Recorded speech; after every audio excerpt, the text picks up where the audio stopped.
Wake up with a bang. Hey, wake up! Anele and The Club On 947. For the first time in years, oil prices surpassed $100 per barrel. Some analysts say that this could be the worst energy crisis in decades. If inflation goes up far enough, the Reserve Bank can start hiking interest rates. The rand has weakened. So here's the truth of the matter. The missiles may not be coming towards South Africa, thank God. They're flying there in the UAE. Flights are grounded. Airspaces are closed. It's the Iran, the UAE, Israel, America. It's all happening up there. And we just want to know, how is this going to affect us? Yeah, the big conversation has been because, and it's called the Strait of Hormuz, ne? Correct. That's where all the oil tankers and most of the shipping from the Middle East side go through. And it's a small little area, right? So it's and it's right next to where Iran is and where the war is happening at the moment. So they've closed off a lot of the shipping that's happening, and the majority of that is oil. It's about a fifth of the world's oil goes through that. Frankie was Googling last week, where does South Africa get its petrol from? No, literally, because I was like, look, if the whole world's oil tankers are standing still, are we going to have enough petrol? It's such a big enough deal because yesterday the oil price actually went beyond $100 US a barrel.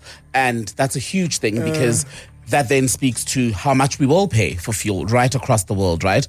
It's such a big deal, in fact, that the G7, the finance ministers from the G7 countries met yesterday to consider what to do, because part of the uncertainty is, yes, it's a war now, but we don't know how long it's going to continue for, and how do countries prepare? We heard Trump saying the war, we'll wrap it up in 3 weeks. Right? We can't be sure of it. And here, to the mom with 2 kids and a car, and she's already struggling to pay for petrol. She's already struggling to make ends meet right here in Joburg, in Alberton, in Boksburg, in Fourways, in Roodepoort, in Soweto, in Alex. We want to talk to somebody who's going to let us know how is what's happening around the world, with this conflict going to affect our pockets, our bread prices, our milk prices, our egg prices. And remember, fuel prices. Almost everything you buy needs to be moved using a truck, a car, whatever. So you might end up paying more for bread, meat. And if you look at meat prices now, so many people are already saying they can barely afford to buy things like red meat, etc. So where does that leave us? Yeah. 08400000947. The WhatsApp lines are open. In terms of things that, you're worried about the price going up, what's your concern? Yeah, what's the one price you're going to struggle to absorb? Just like, I just cannot. I can't pay more for this thing. I can't pay more for this thing. What is your concern with this conflict that's happening around the world? And then on the way, we'll chat to Matete Tulare, who's the Treasury Sales and Solutions at Investec. If anybody knows around, possible inflation and things like that, this person will know. Yeah, look, the concerns are inflation. The concerns are interest rate hikes. Oh. We had a nice drop at the fuel pumps, about a month ago. Now it's surely going to spike, right? But those rates, imagine because you know how they kick in almost instantly, paying more for your car and your bond. And your bond. One day you were paying 14,000, next thing your bond is 17,000, just like that. Exactly. And you did not budget for that. So on the way, let's dissect it. And also, it's a good platform, like we just said. Just let us know what your concerns are at the moment. Yeah, what are you worried about? It's going to get very expensive. You could actually be flagging a flag for somebody else who's not aware that thing's about to cost them major. Let's chat. We're speaking about something you may have been vocal about it with your friends, with your colleagues, with your family, or you're quietly brewing and you have this anxiety around your finances because you switch on the TV and there's just wars and there's missiles.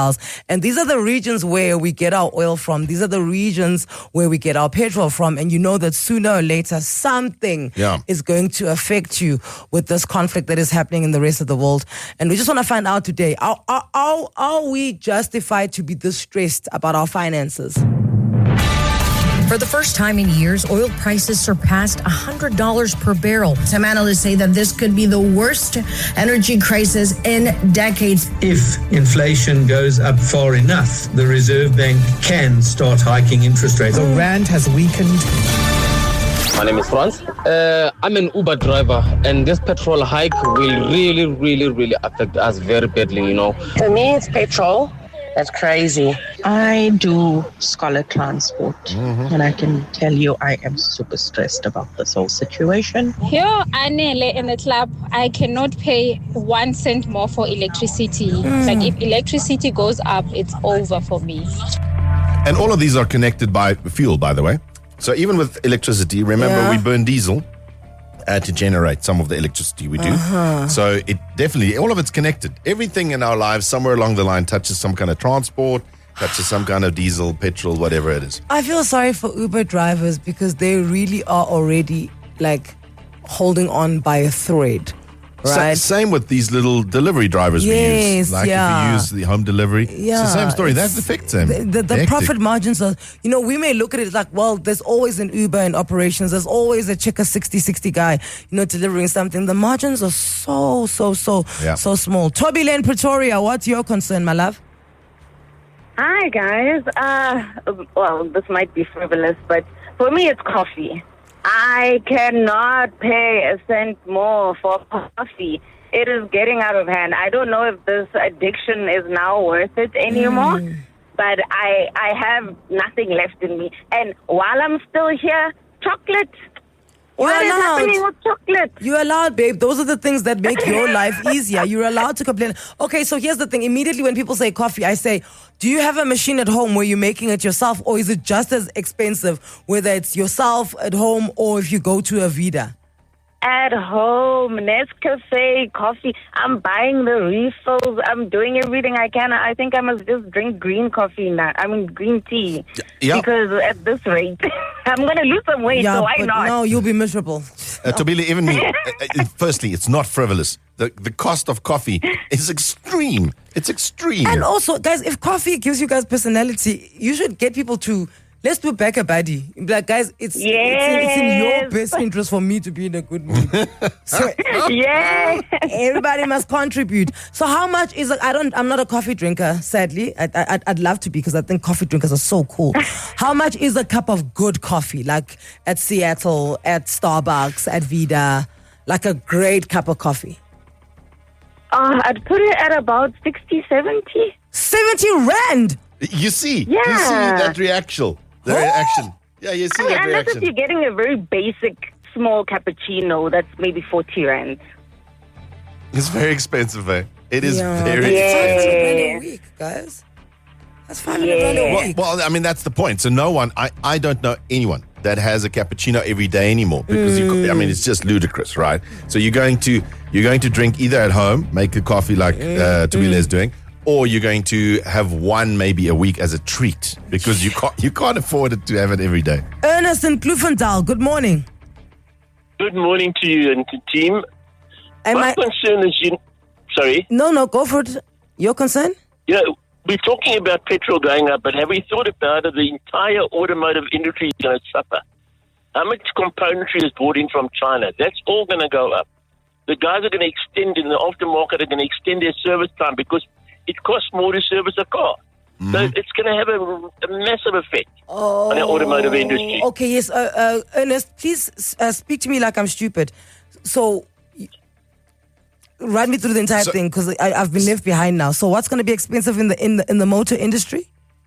Well, repairing of a motor vehicle. If something goes wrong with the vehicle, are they going to have the money to repair it? Because the componentry is going to go up. So remember, like Ernest says, remember, we don't manufacture automotive components, not many of them in the country. There is some, but not many. Most of everything we consume gets imported. Okay. So if it gets imported, it means it comes on a ship. What does a ship use to go through water? Oh, fuel. So that's the thing about a fuel crisis, is it affects every little piece of a ship supply chain. So whatever it is you're paying now to service your car, you can easily expect a bit of it's going to be increased, yes. I sing like it. We just got married. We booked our honeymoon for this month. And it's crazy. We don't know what to do. Emirates is cancelling flights. Our accommodation is non-refundable at this point. So even if your flight is rescheduled or something, you're still losing out on your accommodation. Yeah, tricky. We've got Matete Tulare on the line, Treasury Sales and Solutions at Investec. So if anybody knows, Matete knows. Matete, welcome to Anele and The Club. Thank you for your time. Good morning, Anele and team. Morning. So Matete, are we justified in being a little bit skrucht around, this conflict that's happening in the northern hemisphere of things? Not at all, Anele. I suppose yesterday was also just an indication of how far-reaching the consequences of what we've seen over the past week with the Middle East, tension entering its 10th day. We did see oil prices go to above $120 a barrel. That marked about a 30% increase in oil prices over the past week. And it does pose significant challenges for the South African community at large, as we are a net oil importer, and also it exposes South Africa's thin emergency reserves and also our heavy dependency on imported fuel. Yes, emergency reserves. Well, Matete, I think that's the conversation, because I know a lot of countries that met yesterday, the G7 met, they have reserves, and they're talking about whether they should release the reserves. Do we have reserves in South Africa? Unfortunately, like I said, we are at a point where we've got thin emergency reserves. And to give you a bit of context, for every $10 increase in oil, that adds about $3 billion worth of costs for South African importers. So at this point in time, we've seen that oil price jump by about $50. So that tells you how big this issue is. And also, the problem is the under recovery in the petrol price. This would see us paying about 3 to 5 rand per litre in petrol and about 8 to 10 rand in diesel prices for next month. Yeah, increase in 1 month. Like 5 to 10 rand, eh? You're going to pay more. Exactly. That's wild. Okay, Matete, where are we going to see in terms of like products and lifestyle, where are we going to feel it immediately? Let's say I was planning on buying a house. Let's say I'm renovating a house, right? Let's say I'm building. Let's say I'm planning a wedding. Where am I going to feel it immediately? Look, unfortunately, this fuel price hike, it does pose substantial inflation risks. Especially through the direct fuel costs. So transport expenses will go up, your fuel costs will go up, your secondary effects in food and logistics, that will go up. Escalating energy and, the fuel prices, that has an impact in terms of also how the Reserve Bank also starts thinking about their interest rate decisions. That is coming through on the 26th of March. We're not expecting them to cut interest rates like we had been anticipating. We're expecting them now to be on hold. And potentially, if this thing, continues over the next few months, we could also possibly see an interest rate hike over the next few months. So obviously that will also hit your home loans, your credit card payments, and also your food basket will be impacted together with the goods and services that people buy on a day-to-day basis. And all imports, I just got information now that containers yesterday went up by $300 per container. Per container. Did you see? Matete, I just want to check with you. Did you say for every, how many rand is it? $1 billion? So for every $10 increase in oil prices, that adds about $3 billion worth of SA costs in terms of imports. So that shows you how magnificent this cost is for South Africa. Is there any way to protect ourselves? How do we soften the blow for ourselves from being hard? Oh, geez, that's a very tough question at this point in time. We are starting to look at possible solutions for a lot of corporates in terms of how they can mitigate that risk in terms of the diesel and also the petrol price at the pumps. But, for the normal person at this point in time, I suppose, all you just need to hope is that Mr. Trump, last night coming out and saying, look, he is trying to end the war. We've seen a retracement in oil prices. It is below $100 a barrel at this point in time. We are also seeing the rand retrace about 60 cents from yesterday. We are edging towards 16.25. We are hoping that this war will stop. They did say it would take about 4 weeks. We're entering the second week, but I think the whole global community is seeing the impact that it's going to have. So hopefully, in the next 24 to 48 hours, we could see a ceasefire and things will remain to normality. A quick one, Matete. So if these increases come into effect in the next few days, next few weeks, how long do we expect the hangover to last? So how high will the prices remain after the war has ended? So I think at this point in time, what you are going to see is that It depends on the situation out in the Middle East. If things, return to a sense of calm and de-escalation, then that oil price will obviously come lower. We'll see the rand also pull back quite significantly. So maybe that 3 to 5 rand that we are anticipating at this point in time could only be 2 rand to 2 rand 50. But like we say, I mean, it's also dependent on what really happens. I mean, we see how this thing escalates in a few hours and obviously in a few days. But if we do see the de-escalation like we've seen in the past 24 hours, then definitely that impact won't be as hard on the consumer as we're expecting at this point in time. Matete Tulari, Treasury Sales and Solutions at Investec, thank you so much for your time. I think you've just shone a light here on a very dark area in our lives. Well, I want to say we'll monitor that, but I don't want to monitor anything. Yeah, just think twice before you eat that next bag of chips, huh? Like you're going to need those 2 rand. Say goodbye now. Back to making your morning. Anele and The Club. I love this show. On 947.